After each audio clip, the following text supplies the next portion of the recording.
आसंता काली जन्मवेदी रे लीला खेला सारी श्रीमंदिर को बाहुड़े महाबाहु भाई भौणी को सांगरे धरी फेरीजे नीलकंदर सुरुखुरु एवं श्रृंखलित नीतिकांति भितर बाहुड़ा जेभली संपन्न हेब सेइथिपाई श्रीक्षेत्र में आरंभ हो जाइछि प्रस्तुति पर्व। आज महाप्रभुंकर नवमी दर्शन बा संध्या दर्शन अनुष्ठित हेब। बाहुड़ा यात्रा को श्रृंखलित करबा पई संध्या दर्शन को संकुचित करा जाई राति 7टा मध्यरे बंद करा जियो बोली श्रीमंदिर मुख्य प्रशासक कहिसंती। सेबडे यात्रा को श्रृंखलित करबा सहित संध्या दर्शन को सुव्यवस्थित करबा पई श्रीमंदिर प्रशासन तरफ व्यापक बंदोबस्त करा जाइछि। भक्तों सुरक्षा पई 30 प्लाटून फोर्स मुतयन करा जाइछि। 7टा सुधा शेष करा जिवो आउ तापर संध्या 7टा पर भक्त मानक आमे गुंडीचा मंदिर रे आउ प्रवेश करै परिबु नाही। संध्या दर्शन 7टा बेले सारिले बाहुड़ा पई जो प्राक प्रस्तुति नीति सब अछि ताको आमे करिबु। गुंडीचा मंदिर पटे अरेंजमेंट रहिबो जोथरे कि आपनकर जानवाना कटकणा एवं रेस्ट्रिक्शन रहिबो। बैरिकेडिंग हमर जो हेछि से जो पार्किंग जो हेछि जो जगह रे एवं बैरिकेडिंग पाखरे पार्किंग अलाउ करा जिवो नाही। 2 व्हीलर रेस्ट्रिक्शन मध्य रहिबो। मंदिर भितर 30 प्लाटून रो अरेंजमेंट हेछि एवं ता छडा हमर जो बाहर बैरिकेडिंग रे हमर बर्तमान एथर आरएफ सीआरपीएफ एवं ओएसएफ हमर ए 3टा प्लाटून फोर्स आमे नियोजित करियो जेहेतु बहुत जनसमागम हेबो एवं लाइन लंबिबो तेणु से जगह रे हमर ए 3 स्पेशलाइज्ड फोर्स रहिबे। तेबे पुरी रे केमिति रहिछि परिवेश एवं कोन रहिछि प्रस्तुति से संपर्क रे अपडेट पई आसंतु सीधा सड़क पुरी को जिबा। सेठारे अछन्ते हम प्रतिनिधि आलोक महांती। आलोक, आज शेष संध्या दर्शन एवं आसंता काली श्रीमंदिर को बाहुड़ी जिबे चतुर्धाम रति निश्चित भाव में लोकों भितर उत्साह थिबो। केमितिया परिवेश देखुछंती कोन आज ठाकुरंकर नीतिकांति ता सहित बाहुड़ा यात्रा पई प्रस्तुति कोन रहिछि?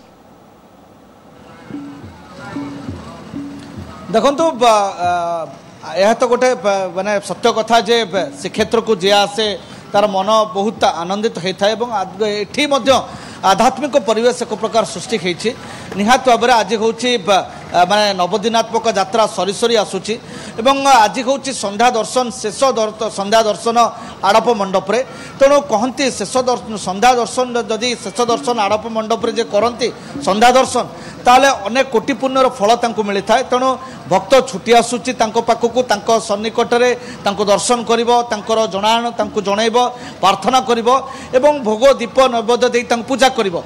तबे आज जो नीति रखिछि मंगला आरती नीति रखी नीति आरंभ कइतला मंगला आरती सरीछि मैलम तड़प लगी एभली अनेक नीति करा जिवो एवं पर आज 7टा पर्यंत संध्या दर्शन व्यवस्था करा जायछि एवं 7टा पर संध्या दर्शन बंद होबो एवं बाहुड़ा यात्रा पे जो परवर्ती नीतिकांति रखिछि से अनुसार सब शेष करा जिवो एवं आसंता काली बाहुड़ा यात्रा एवं तेणु एवं से बाहुड़ा यात्रा रे 3 ठाकुर बाहुड़ी जीवे पुणी रत्न सिंहासन रत्न श्रीक्षेत्र को बाहुड़े।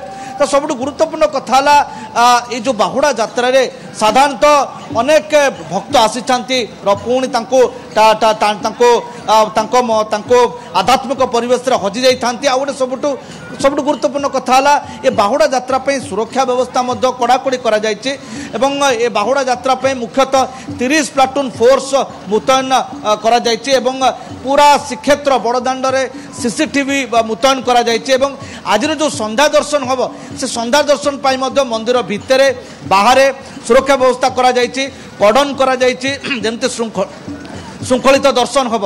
आम जा आम सहित अच्छा किसी भक्त अच्छा जो मैंने दर्शन कर आसिले प्रतिक्रिया जाना केमती लगिला केमती दर्शन है आज दर्शनटा कहीं गुरुत्वपूर्ण? आज आज्ञा बहुत बढ़िया दर्शन है। सकाल सकाल आम भुवनेश्वर आसिकी पूरी श्रीक्षेत्र में पहुँचलु महाप्रभु दर्शन बहुत भल आरंभ है। ये पुलिस एवं अन्य सहयोगी सहकर्मी जो मैंने सब अच्छा बहुत बढ़िया आराम सब भक्त मान छाड़ुं भीतर को आ ठाकुर बहुत आराम देखिए जदि भिड़ अच्छी ठाकुर आराम दर्शन करके प्रस्थान करेंगे। बहुत बढ़िया बहुत आशा तक आसे दर्शन बेले असुविधा हो पाखे पहुँचे केमती लगे? बहुत जगन्नाथ पाखे पहुँचला आउ कि आज्ञा भाभी हुए शून्य ही शून्य महाशून्य भगवान पाखे समर्पित तेणु आउ ताठू किसी कही भाव में किसी कही हेनी सी हूँ भाव विह्वल जगह तेणु पाखे पहुँचीगला आउ कि नहीं सी आनंदर जी कि अनुभव कर देखला आप अनुभव करेंगे। कौन कहले कौन मांगिले कौन प्रार्थना देशवासी आ विश्ववासी मंगल हो सहित परिवार मंगल हो भगवान पाखे प्रार्थना करके दर्शन कर हाँ मु दर्शन कर लगिला दर्शन केमती लगिला बहुत बढ़िया लगिला मु भुवनेश्वर आसी मु काली ठारू आसिले एटी होटल रही मु राति 2टा बेले आसिक लाइन थी प्रभु पाखर पाई बहुत दर्शन बढ़िया लगिला मते प्रभु को डाकिली ये जगत कल्याण करंतु आ समस्त मंगल हो आती प्रार्थना करी जगन्नाथ को जुआर होइक आसिली केमी दर्शन कले आउ गोटे कतला श्रृंखलित रही आज्ञा हाँ पूरा बढ़िया श्रृंखलित रही समस्त भल भाव दर्शन कर मुझे दर्शन कर जगन्नाथ विश्वास कमल ये मंगल ओट भी मुझे जनाऊँ एत बढ़िया लाइव टेलीकास्ट देखा निहाती भाव में आप तो शुणुले जो समस्ते कहते बहुत श्रृंखलित आरेंजमेंट करा संध्या दर्शन एवं एबे भी संध्या दर्शन सकाल 6 रु संध्या 7टा पर्यंत दर्शन